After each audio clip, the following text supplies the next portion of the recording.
로마서 10장 14절로 21절. 이 말씀 여러분 많이 접해보신 말씀이시죠? 그렇죠? 믿음은 들음에서 난다. 들음은 하나님의 말씀이다. 이 말씀 여러분 다 아시죠?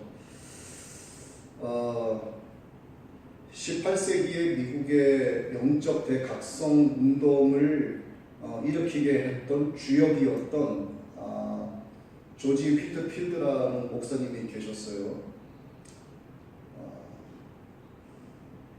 이분이 아니었으면 아마 미국의 18세기의 영적 대각성이 일어나지 않았을 것입니다. 이분이 거의 일주일에 한 40시간에서 60시간의 설교를 하셨어요. 그러니까 끊임없이 하신 거예요. 설교를 끝나고 나면 쉬질 못하죠. 설교가 끝나고 나면 그 설교를 잘 하는지 또 왜곡된 말씀을 전하지 않았는지 돌아보면서 또 기도하고 또 그 다음 말씀을 준비하는 것이 계속 이어지는 겁니다. 이게 설교를 한다는 것이 사실상 세상에 나가서 강의하는 것하고 조금 다르기 때문에 그렇게 쉽지만은 않습니다. 일단 우선 영적으로 거룩한 부담감이 상당히 많이 가죠.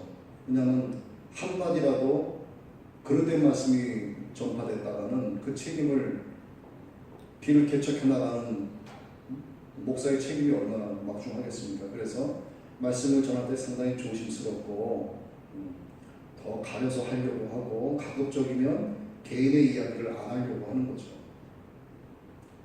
자, 이 목사님이 일주일에 40시간이다 60시간이다 설교를 했다라고 하는 것은 사실상 이게 자살행위나 다름이 없어요. 굉장히 힘든 겁니다. 정말 고된 중노동인데 그분이 이런 말씀을 하셨어요. 내가 목사가 돼서 녹이 슬어서 없어지느니 차라리 닳아서 없어지는 것이 훨씬 낫다. 그런 말씀을 하셨습니다. 평안하게 그저 살다가 녹 슬듯이 나이 들어서 죽느니 차라리 있는 힘을 다해서 일하다가 진 다 빠져서 하나님 부르실 때 내가 하나님 품에 안기는 것이 낫다. 이런 말씀을 하신 거죠. 정말 위대한 전도자의 삶이 아닐 수 없습니다. 이분이 1770년 9월 29일 날 전도 집회를 마치고 보스턴에 있는 엑스터라고 하는 작은 마을을 지날 일이 생겼죠. 근데 그 마을에 있었던 사람들이 이 목사님을 알아본 거예요. 목사님을 붙잡고 안아주는 겁니다. 여기서 말씀 한번 전해주시고 가시라고. 이분이 마다할 목사님이겠어요? 알았다. 그렇게 해서 임시로 강단이 마련된 곳이 들판이었습니다. 근데 들판에서 복음을 전하는데 이 목사님보다 훨씬 나이가 많은 어떤 노인이 다가오시더니 이 목사님에게 그렇게 이야기하는 거예요. 목사님은 지금 설교하시는 것보다 침대 가서 눕는 것이 훨씬 좋겠습니다. 이렇게 오죽하면 그렇게 얘기했겠느냐는 거죠. 그만큼 지쳐 있었다 이야기가 되는 거죠. 얼마나 병약해 보였으면 그 노인분께서 그렇게 이야기했었겠는가 하는 겁니다. 이 목사님은 그날 임시로 마련된 그 벌판 강단에서 말씀을 선포하기 전에 성도들을 모아놓고 이렇게 기도했습니다. 주님, 저는 지금 주님의 일을 하느라 매우 지쳐가고 있습니다. 그러나 실증을 느낀 적은 단 한 번도 없었습니다. 제가 아직 주의 종으로서 갈 길을 다 가지 못했다면 저를 다시 한번 들판에 서서 이곳에 서서 주님의 복음을 전하게 하시고 주님의 진리로 모든 사람의 마음에 인치게 하옵소서. 그 다음에 죽어서 주님 계신 본향으로 들어가길 원합니다. 이렇게 기도하고 말씀을 전했죠. 그 기도를 마치고 정말 열정적으로 복음을 전했습니다. 이분이 그동안 수도 없이 셀 수 없이 전한 수많은 설교 가운데 이날 이 설교가 가장 감명 깊은 설교 중에 대표적인 설교였다고 합니다. 그 다음 날이 주일이었어요. 사람들이 이제 목사님 댁에 가서 목사님을 모시려고 갔습니다. 근데 이미 그 목사님이 잠자는 동안에 하나님께서 목사님을 데려가신 거예요. 그 다음에 정말 멋있는 인생을 살다 가신 거죠. 그때 이 목사님의 나이가 56이었습니다. 오래 사신 분들에 비하면 일찍 가신 거고, 태어난 지 얼마 안 돼서 죽은 사람들에 비하면 그래도 많이 사신 거죠. 저는 여러분에게도 이러한 삶을 살다가 이렇게 하나님 품에 가기를 바란다고 말씀드리고 싶습니다. 저 또한 그러기를 바라고 있고, 우리 크리스찬은 말이죠, 죽을 때 정말 잘 죽어야 됩니다. 적어도 우리가 길가에서 객사해서는 안 됩니다. 우리 자손이 지켜보는 가운데에서 우리를 위해서 우리가 천국 환송 예배를, 내가 주님 품에 가기 전에 나를 위해서 환송 예배를 드렸다. 내가 죽는 순간에 남아있는 내 가족들에게, 내 지인들에게 하나님께서 나를 데려가시려고 지금 천사를 보내셨다. 그리고 잠들고 졸려와서 자야 되겠다 하고 그 잠자는 것이 하나님의 품에 안기는 그런 죽음을 우리 맞이해야 됩니다. 저는 아직까지 그런 분을 보지 못했지만 제 아버지 목사님은 그런 분들을 여러 번 보셨어요. 마지막 임종을 지켜드리고 마지막 하나님 나라 가는 그분의 손을 잡고 있는 상태에서 그분이 잠들고 하나님 품에 간 경우를 저는 많이 들었습니다. 생생하게.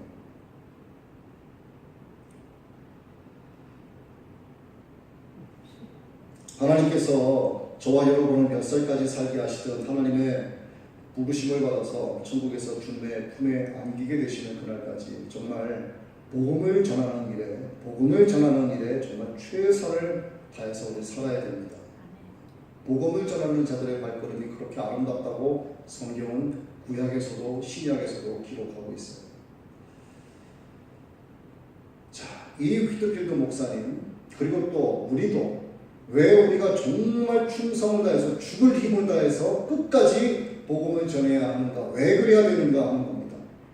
하나님, 우리 주님이 말씀하셨죠. 자기를 부르는 모든 사람들을 주님께서 부요하게 해주시기 때문입니다. 자기 이름을 부르는 자들을 주님께서 부요하게 해주시기 때문에. 12절이죠.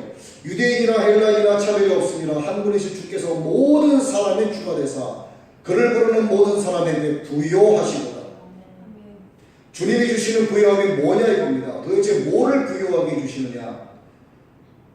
부요함의 크기는 무한 차원의 우주 공간을 다 채우고 또 채우고 또 채워도 남아돌 만큼의 부요함인 거예요. 왜? 무한 차원의 모든 우주 만물을 하나님께서 지으셨기 때문에, 우리는 그 하나님의 양자가 된 하나님의 아들이, 하나님의 딸이 되었기 때문에 창조주의 자녀가 되는데 그깟 무한 차원의 우주가 문제겠냐 이거죠. 주님의 이름을 부르는 자에게 구원을 허락해 주시기 때문에 구원의 은혜가 부요한 겁니다. 이 구원의 은혜만큼 부요한 것이 세상에 어디 있겠어요? 하나님의 자녀가 된 자들에게 하나님의 의를 선물로 주시니까 그 은혜가 부요한 거예요. 우리를 영화롭게 하시고 영원한 생명을 누리게 하시니 그 은혜가 부요한 겁니다. 새 하늘과 새 땅에서 썩어지지 않을 몸으로 우리를 영원한 생명을 주고 살아가게 하셨으니 이것만큼 부유한 게 어디 있겠어요? 세상에 그 어떤 값어치 있는 것도 하나님이 주시는 부유함에 어찌 비교할 수 있겠습니까?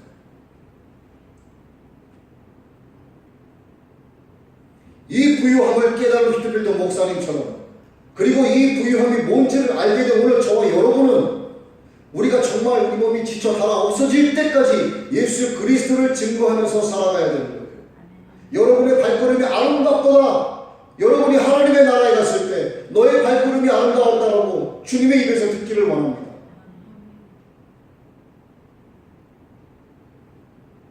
무슨 힘으로 우리가 그렇게 전할 수 있을까요? 이것이 바로 복음의 능력입니다. 우리가 그렇게 죽기까지 충성하면서 복음을 전할 수 있는 에너지가 뭐냐 이거죠. 복음의 능력. 이 복음의 능력이 있기 때문에 전하는 거죠. 그런데 아무리 우리 모두를 부욕해 한 복음이라고 해도 복음을 듣지 못하는 자들은 이 부유함을 누릴 수 없다. 그렇죠? 주님께서 주시는 부유함이 이렇게 엄청난데도 불구하고 듣지 못하면 그 부유함은 그 사람의 것이 아닌 거예요. 듣지를 못하는데 어떻게 믿겠으며 믿지를 못하는데 어떻게 주님의 이름을 부르겠습니까? 주님의 이름을 부르지 못하는데 어떻게 주님께서 주시는 부요함을 누릴 수 있겠냐 이 말이죠. 여러분 찌개를 끓이고 국을 끓였는데 옆에 소금을 갖다 놨어요. 찌개 옆에 부뚜막에 소금을 갖다 놨습니다. 소금을 갖다 놓으면 뭐 하겠어요? 예? 찌개가 싱거운 찌개 그대로 있는 거죠. 부뚜막에 소금인 거예요. 예? 소금을 쳐야 제맛인 겁니다. 예? 여러분 안에 복음을 가지고 있으면 뭐 하겠습니까? 소금을 친다는 것은 여러분의 입으로 예수를 믿으라 전하는 거예요. 여러분들의 복음만 가지고 있으면 좋죠. 여러분은 구원받을 수 있겠지만 여러분 주변에 계신 분들은 뭐냐 이거죠. 여러분들이 복음을 전하지 않으면 여러분은 부뚜막에 소금밖에 더 되는 겁니까? 소금을 쳐야 되는 거예요. 소금을 쳐야 된다. 여러분이 입으로 복음을 전해야 되는 거예요. 사도 바울은 이 문제를 아주 중요하게 다루고 있습니다. 복음을 들어야만 믿을 수 있다라고 하는 문제에 대해서 아주 중요하게 다루고 있어요. 그래, 너희들이 예수를 믿지 않으니 주의 이름을 부를 수가 없지. 그래, 너희가 듣지 못한 예수 이름을 어떻게 믿을 수 있겠어? 그래, 예수의 복음을 전파하지도 않았는데 어떻게 너희가 듣겠냐? 당연히 못 듣는 거지 라고 사도 바울이 말을 하는 거예요. 로마서 10장 14절이죠. 그런즉 그들이 믿지 아니하는 일을 어찌 부르리요? 듣지도 못한 일을 어찌 믿으리요? 전파하는 자가 없이 어찌 들으리요? 결론이 뭡니까? 전파하지 않으면 들을 수 없다 이거예요. 듣지 못하니 믿을 수 없다 이겁니다. 믿지 못하니 주의 이름을 부를 수 없다 이거예요. 부를 수 없으니 주의 부요함을 누릴 수 없다 이겁니다. 제일 중요한 게 뭐예요? 복음을 전하라 합니다. 결론이. 이것을 거꾸로 말해보죠. 자, 누군가 복음을 전해야만 듣습니다. 그들이 복음을 들어야만 믿을 수가 있어요. 그들이 믿어야만 주님의 이름을 부를 수가 있는 거죠. 그러면 뭘 들어야 되냐 이겁니다. 뭘 들어야 돼요 그들은? 우리는 뭘 전파해야 됩니까? 하나님의 말씀이죠. 그러므로 믿음은 들음에서 나며 들음은 그리스도의 말씀으로 말미암느니라. 그리스도의 말씀은 하나님 나라의 복음이죠. 이 복음을 들어야 한다는 것입니다. 듣기 위해선 이 복음을 증거하라 이 얘기예요. 선포되어진 이 복음을 들을 때 비로소 믿음이 생겨나는 거죠. 듣는다는 것은 집중하지 않아도 들려오는 소음 따위의 그런 들음이 아닌 거예요. 듣는다는 것은 귀를 기울여서 청종하는 것을 이야기하는 것입니다. 그러나 전파하는 자는 어떻게 됩니까? 듣든지 아니 듣든지 전파하라. 귀 기울여 들을 때만 전하는 것이 아니고 귓등으로 안 들어도 전하라 이겁니다. 하지만 듣는 자는 귀 기울여 청종해야 되는 거예요.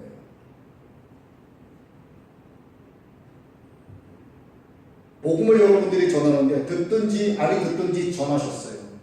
그가 주님을 믿지 않고 하나님 심판대에 갔습니다. 그가 복음을 들었죠. 누구로부터? 여러분으로부터. 책임이 여러분에게 있을까요? 없을까요? 없어요. 이 사람이 귓등으로도 안 듣는 사람이야. 그래서 내가 안전했어. 근데 이 사람이 죽었어. 그 책임이 누구에게 있을까요? 여러분에게 있는 겁니다. 제 얘기가 아니고 성경에 기록대로 말씀드리는 거예요.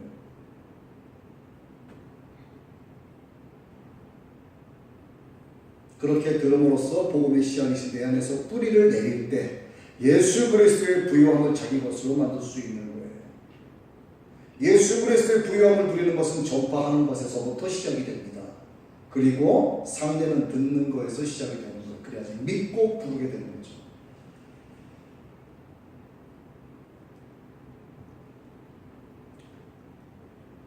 복음을 듣지 못해서 예수를 믿지 못했다라고 말한다면 정말 태어나서 한 번도 예수의 이름을 들어본 적이 없어요. 정말 한 번도 복음의 목자도 들어본 적이 없어.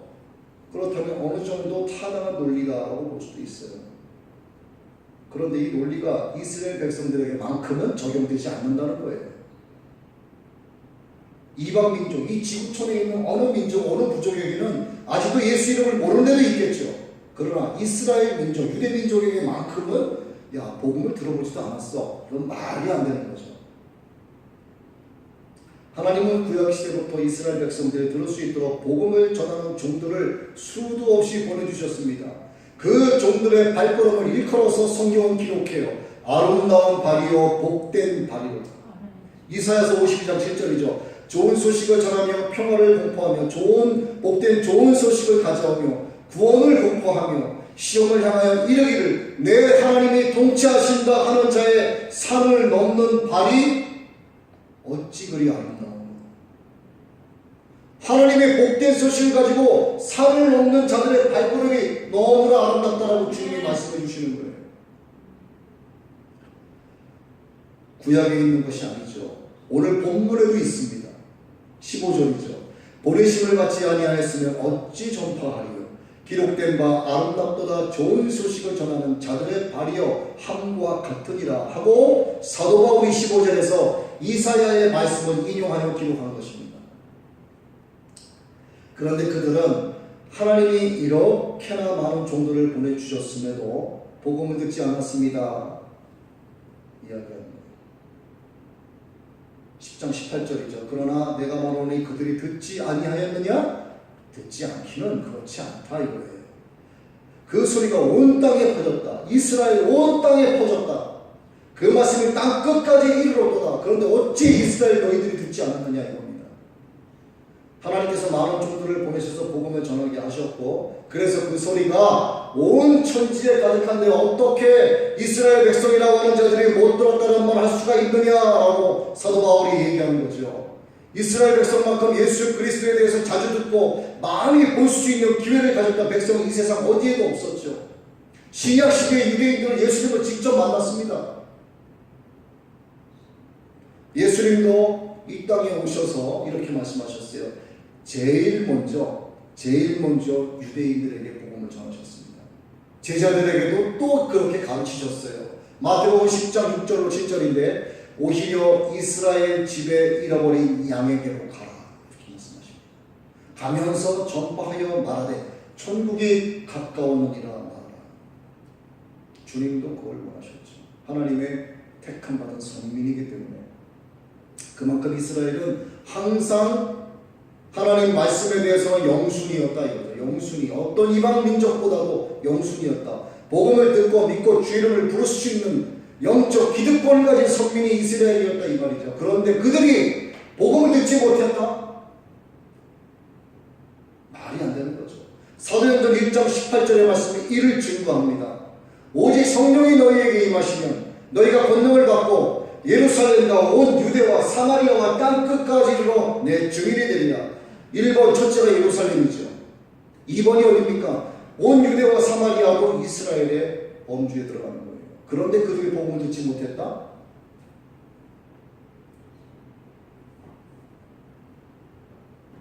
땅 끝까지만 이방인들에게 해당되는 이야기가 되는 거예요. 바울도 복음을 유대인들에게 먼저 전했습니다. 그러나 당시 유대인들은 복음을 거부했죠. 당시 변사, 그러니까 변호사였던 더둘로라는 사람이 벨리세 총독 앞에서 복음을 전하는 바울을 붙잡아다가 고발하면서 이렇게 말을 합니다. 사도행전 24장 5절의 말씀인데 우리가 보니 이 사람은 전염병 같은 자라. 개역한글에 연병이라고 나와요. 우리 욕할 때 연병 이런 욕도 하죠. 그 연병. 우리가 보니 이 사람은 전염병 같은 자라. 천하에 흩어진 유대인들까지도 다 찾아다니며 소욕해 하는 자요 나사렛 이단의 우두머리라 이렇게 고발합니다. 이놈은 연병 같은 놈이라 이놈을 잡아 죽여야 된다 이렇게 고발하는 거예요. 바울은 연병이라는 욕을 들을 정도로 유대인에게 열심히 복음을 전했습니다. 하나님은 이스라엘 백성에게 복음을 전해드릴 수 있는 기회를 이렇게나 많이 주셨다 그거를 말씀드립니다. 그런데 어떻게 복음 듣지 못해서 못 믿었다고는 변명을 할 수 있느냐라고 이야기하는 거죠. 어떤 할머니의 실제 전도 이야기입니다. 여러분들도 이 방법 써보시면 참 좋겠다는 생각에 말씀을 드려요. 은행이나 관공서를 그 할머니는 은행 관공서 전문이에요. 은행 관공서에 가면 어서오세요 하고 맞이해 주잖아요. 일단 듣지 않습니까? 그럼 그 나이 많은 할머니가 지팽이 짚고 가서 이러고 앉아요. 그리고 말뚝만에 쳐다보고 있어요. 뭘 도와드릴까요? 그러면 난 빨리 죽고 싶다고 이렇게 얘기 시작하는 거예요. 갑자기 할머니가 그 얘기 하잖아요. 난 빨리 죽고 싶다고. 그 할머니가 무슨 안 좋은 일이 있나? 대부분 젊은 사람들이 앉아있으니까 그래서 무슨 일이신데요? 내가 글쎄 교회를 다니는데 예수님이 너무 좋아. 나 빨리 천국 가고 싶고 나 죽고 싶다. 이렇게 이제 얘기 시작하는 거예요. 내가 예수를 안 믿었거든. 근데 믿어보니 너무 좋아. 하나님이 살아계셔. 나 그래서 빨리 하나님 아버지 품에 가고 싶어 라고 이야기하니까 관공서에 앉은 사람이 자리를 뜨겠습니까? 자기 자리에 앉아 들어야 될 거 아니에요. 그러니 댁도 예수 믿으시오. 그리고 일어납니다. 그리고 뭐라고 얘기하면 마지막으로 가면서 나 분명히 전했어. 복음 들었어. 하나님의 심판대에 가서 이런 얘기 들어보지도 못했다는 얘기 이제 하지 못하게 됐어. 나 가고 가요. 이 할머니는 관공서 찾아다녀요. 이렇게 은행 찾아다닙니다. 그 얘기하는 거 몇 분이나 걸리겠어요? 2, 3분이면 끝나는 거예요. 그게 딱 하고 나오는 거예요. 그것이 할머니의 전도 방법이에요.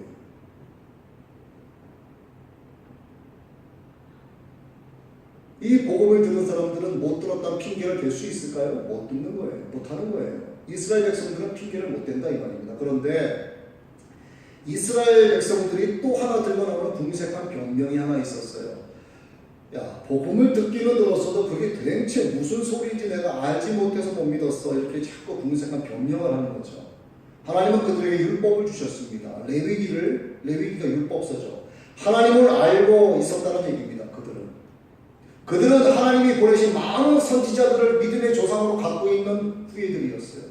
그들은 아브라함과 이삭과 야곱과 다윗과 같은 위대한 신앙인들을 믿음의 조상으로 갖고 있는 후예들이었습니다.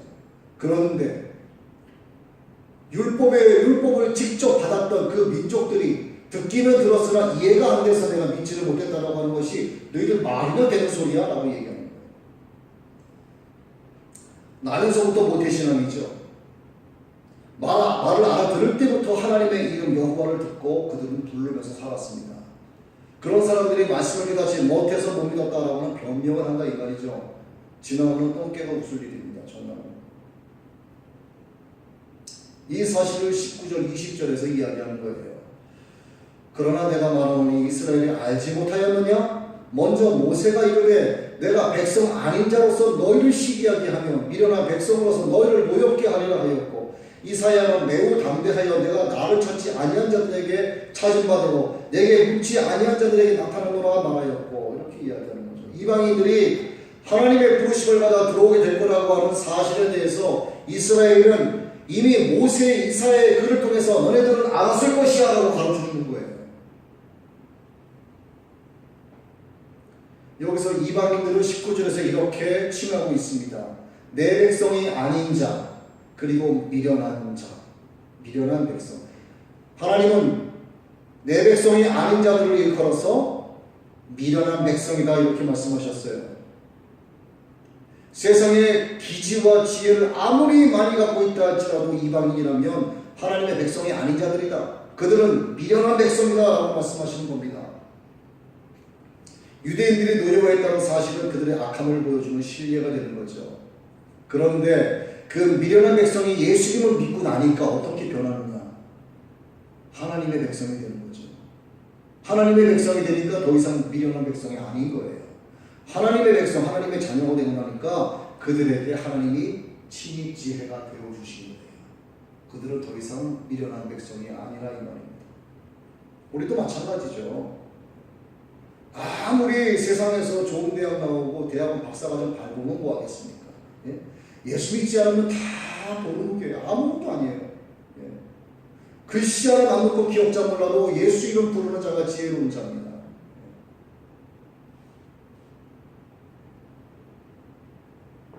그런 이방인들을 보고 유대인들이 화가 나는 거예요. 너희들이 그 이방인들을 보고 예수 믿는 이방인들을 보고 시기하고 질투를 하느냐? 너희들 이거 가지고 분노를 해? 참 못돼 먹는 거죠. 하나님은 종종 사람들의 죄 자체를 갖고 그들에 대한 형벌이 되게 하십니다. 하나님께서 형벌을 내려주시는 게 아니고 그들이 지는 그 죄 자체가 형벌이 되게 하시는 거예요. 사람에게 있어서 자신의 정욕으로부터 나오는 맹렬한 그런 경로 있지 않습니까? 막 부안해동하는 거, 막 분노, 사의, 막 이런 것들. 이런 거에 사로잡혀 있는 것보다 더 무서운 재앙이 없어요. 사람이 자기 마음 깊은 곳에서 우러나오는 게 아니고 막 경로에서 올라오는 그런 막 죽이고 싶은 그런 분노, 막 사리가 막 그런 거, 이게 재앙이라니, 이게 저주인 거예요. 이런 얘기 여러분 들어보셨어요? 감사하지 못하는 사람에게 있어서 가장 큰 저주가 뭔지 아십니까? 감사하지 못한 사람에게 가장 큰 저주는요, 감사하지 못하는 그 자체가 저주예요. 왜? 감사하지 못한다라고 하는 것은 늘 불평불만이거든요. 그 사람은 늘 불평불만 속에서 사는 거예요. 저주 가운데 살아가는 겁니다. 자기 스스로 만들어내는 저주예요. 자기 스스로를 멸망의 길로 빠지게 합니다. 자기 스스로 격동하고 분노하게 하는 것은 하나님이 그 죄로 말미암아 주신 형벌인 거예요. 그 죄 자체가 형벌이라는 얘기입니다. 자기 스스로가 멸망의 길로 치닫게 하는 거예요.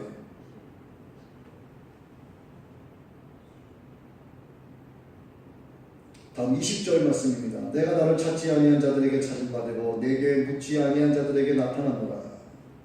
이방인들은 하나님을 구하거나 찾지 않았습니다. 유대인들은 그런 이방인들을 가리켜서 지옥의 땔감이다 이렇게 조롱하기도 했었어요. 지옥의 땔감. 그런데 지옥의 땔감이라고 놀림받던 그 이방인들의 복음을 깨닫게 됩니다.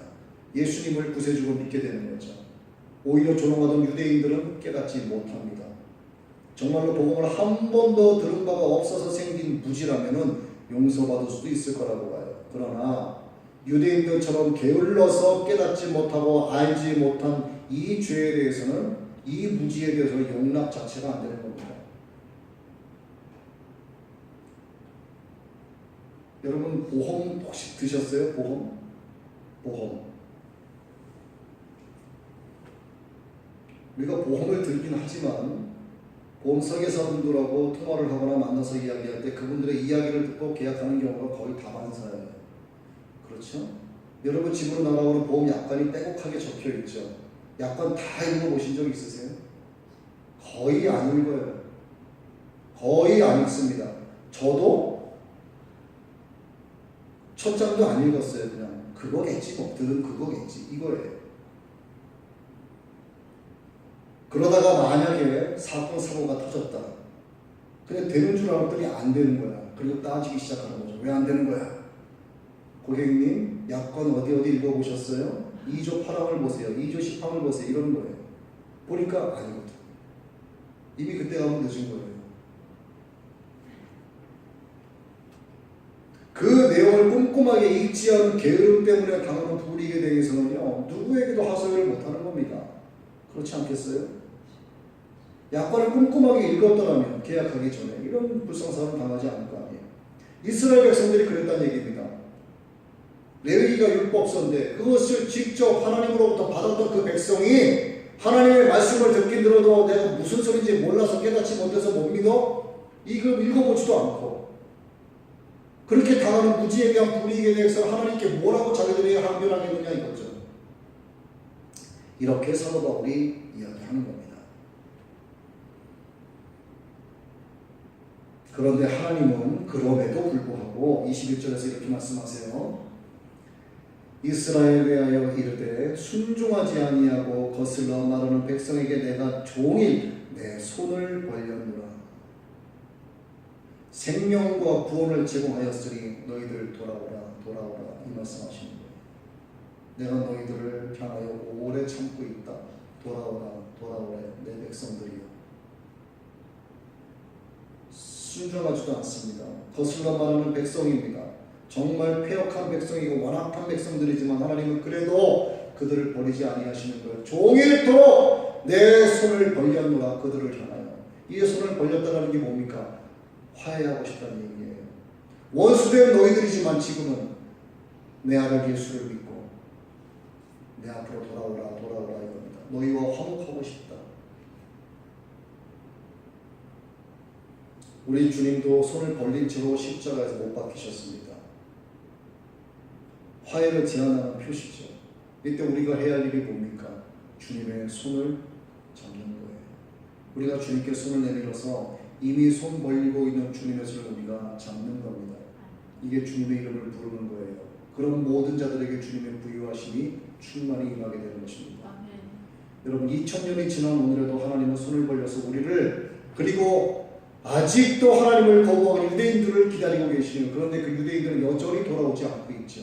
여전히. 그러나 우리 소수의 유대인들은 제외하고는, 소수의 유대인들은 그래도 예수님을 영접한 자들이 있어요. 우리는 어떻습니까? 우리는 주님의 손을 붙잡았나요? 붙잡았어요. 우리는 주님의 손을 붙잡은 자들입니다. 하나님의 자녀가 된 자들이고 하나님이 친히 우리의 지혜가 되어 주셨어요. 그런데 우리에게도 문제가 있습니다. 그게 뭘까요? 주님의 손을 붙잡긴 했는데 놨다 잡았다 필요에 의해서 굳게 잡고 조금 살만하면 살짝 놓는 거죠. 급하면 또 잡고. 이게 우리의 문제인 거예요.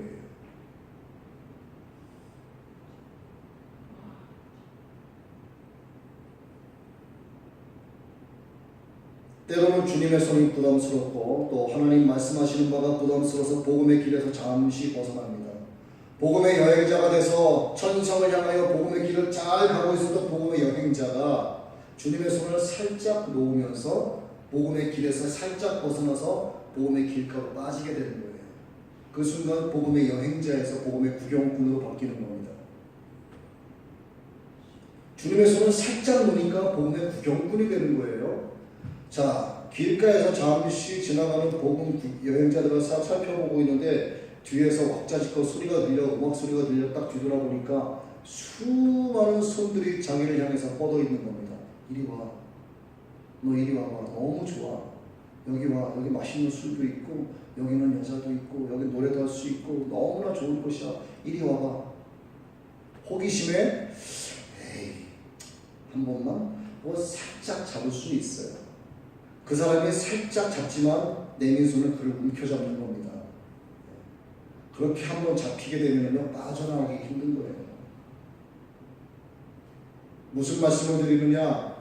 여러분 주님의 손을 붙잡았다는 놓지 마시라 이 말입니다. 어떤 상황에서도 어떤 환경에서도 이 환경은 내가 너무나 힘들고 어려운 상황에서는 주님을 붙잡을 수 있어요. 하지만 좀 살만하고 안정이 되면 주님을 놓기 시작하는 겁니다. 그리고 등 뒤로 보이지 않았던 세상의 수많은 손들을 붙잡아 가기 시작을 하는 거예요. 주님의 손은 그다음부터 안 보이는 겁니다. 우리를 향해서 돌아오라 손 벌리고 계시는 하나님의 손을 우리가 붙잡아야 된다 이 말이죠.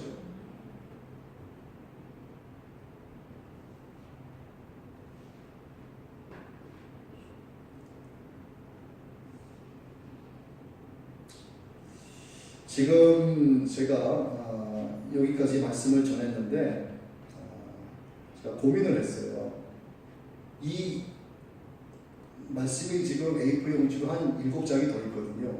근데 이거를 전하면 시간이 또 이제 한참 걸린단 말이죠. 그래서 오늘은 여기까지 하려고 합니다. 그래서 우리의 손을 꼭 붙잡아 주시는 주님의 손을 여러분 생각하시면서 함께 찬양하기 원합니다. 여러분 우리의 복음을 들고 산을 넘는 자들의 발걸음이 아름답다 주님이 말씀하셨죠. 우리가 하나님 우리에게 주신 그 말씀을 생각하시면서 우리의 발걸음도 하나님 기뻐하시는 아름다운 발걸음이 되기를 원합니다.